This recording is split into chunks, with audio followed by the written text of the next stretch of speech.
Earlier this year, as we commemorated the 80th anniversary of D-Day, the Queen and I had the enormous privilege of meeting once again the remarkable veterans of that very special generation who gave of themselves so courageously on behalf of us all.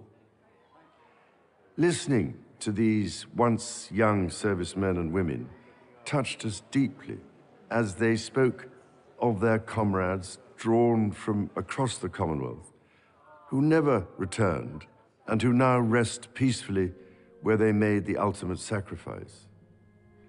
Their example of service and selflessness continues to inspire across the generations. During previous commemorations, we were able to console ourselves with the thought that these tragic events seldom happen in the modern era. But on this Christmas Day, we cannot help but think of those for whom the devastating effects of conflict in the Middle East, in Central Europe, in Africa, and elsewhere pose a daily threat to so many people's lives and livelihoods. We also think of the humanitarian organizations working tirelessly to bring vital relief. After all, the Gospels speak so vividly of conflict and teach the values with which we can overcome it. The example that Jesus gave us is timeless and universal.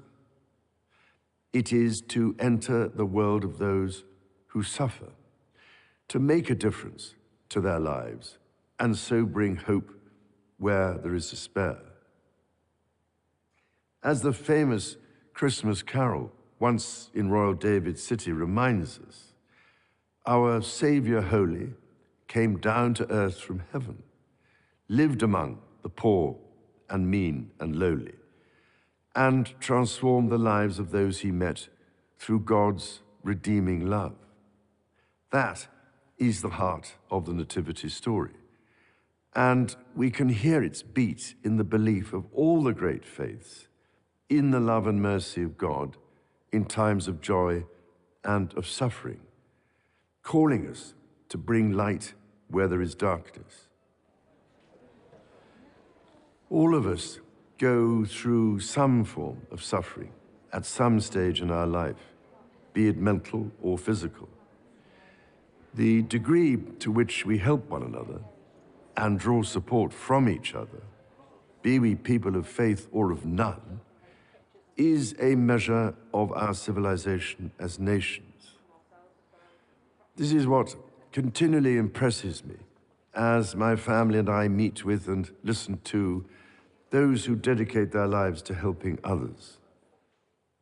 I am speaking to you today from the chapel of the former Middlesex Hospital in London, now itself a vibrant community space, and thinking especially of the many thousands of professionals and volunteers here in the United Kingdom and across the Commonwealth who, with their skills and out of the goodness of their heart, care for others, often at some cost to themselves.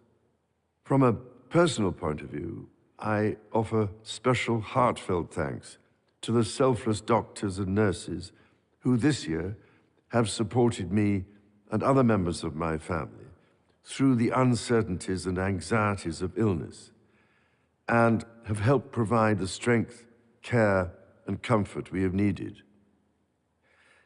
I am deeply grateful, too, to all those who have offered us their own kind words of sympathy and encouragement.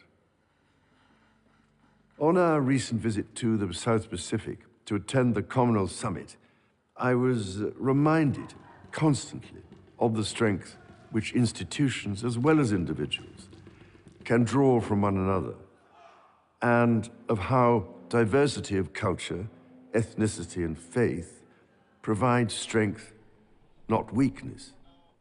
Across the Commonwealth, we are held together by a willingness to listen to each other, to learn from one another, and to find just how much we have in common. Because through listening, we learn to respect our differences to defeat prejudice and to open up new possibilities. I felt a deep sense of pride here in the United Kingdom when, in response to anger and lawlessness in several towns this summer, communities came together, not to repeat these behaviors, but to repair. To repair not just buildings, but relationships. And most importantly, to repair trust by listening and, through understanding, deciding how to act for the good of all. Again, listening is a recurrent theme of the Nativity story. Mary, the mother of Jesus, listened to the angel who revealed to her a different future full of hope for all people. The message of the angels to the shepherds, that there should be peace on earth, in fact echoes through all faiths and philosophies. It rings true to this day for people of goodwill across the world.